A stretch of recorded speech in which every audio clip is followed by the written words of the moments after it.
So ibayikhiphe imbewu sengakhiphanga impande. Because abane impande kuyoba nzima ukuthi uyibulale. Uzosaba ungena ama-fasting kunesikhathi limit out no. Mina ngifasta from 6 to 6 because inhliziyo yami ngosebenzise lambili yakulahla inhliziyo yakho. Amen. Yakulahla inhliziyo yakho. Usungayivumeli inhliziyo bazalwane. No manje khayela amanzi. Ayibreak le fasting. Inhliziyo yakho iqala lapha yakutraina. Uyitrain manje ngathi amandla uNkulunkulu angisawezwa no. Athi kuyoprofita ukubeka izandla. Thama nginike intambo nike mhlawumbe isiphambaniso sikakha mhlawumbe wami ngabuya amandla kini.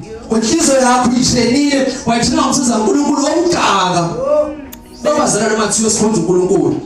Matthew sicela uNkulunkulu siyafasta from 6 to 12. Makondlule ku-12 kuye ku-6 kuye ku-9 kondlule bazalwane singabe ngamakholwa afuna ungisendaweni eyodwa. Usamthatha mzalwane uyamfunda umuntu. Sizani yamfunda umuntu amfunda umuntu uhlezi uhamba bazalwane usana kufunde athi ngizomfunda wena nangize ngimthole.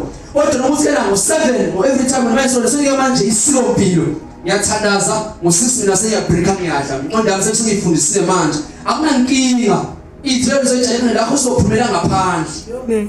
Because ngoyitrainako. Yabe siyathanda sasona isikhathi ngangene kulingweni. So uma uphola, uma urelaxa, uzovusa usathana. Ethi phela athi fasana phela ngibona iqhede eligala. Asele kuwe phela ngibona ingilosi uhlelo sasingozana ngibona ingilosi. Ngoba sithi zakhe ilahlile from dala usenesona uthi uzanele ngibona ingilosi. Phela sakwenza uzanele ngibona ingilosi uthi epulpit mayibe side manje umnyango ube ngapha. Because abantu bangena mele babuka ngaba nepulpit. Uze manje ufike nezinto ezirong eziphambene nezikaNkulunkulu. Because usathane uthola indawo kowangena wakushumayeza. Abazali bami Jesu kuye isikhathi sokugcina. Zoba khona izidingo zoba yiningi.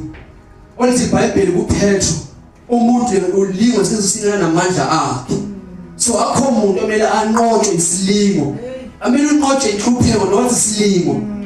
Uthwele enganqopha athi mayikupha amandla okubekezela. iBhayibheli malibhala lithi ubeze ezinhluphekweni awulishiyanga igama lami. Kepha ngifika ikishaya phansi kuwa vuka. Ungathi nawe usayenjoy inhlupheko yami. Ngifuna ubufakazi. Uzobulinda ubufakazi uthole. Phakathi bakube ukufa. Sinasindiswe ngawe. Shizo ngawe. Isinobe ngakhonza kodwa ayikuprofeti lo mina ngifuna kumprofeti. Because unokufa kumprofeti. Kunokufa idlozi. Kunokufa uma ngizoku consult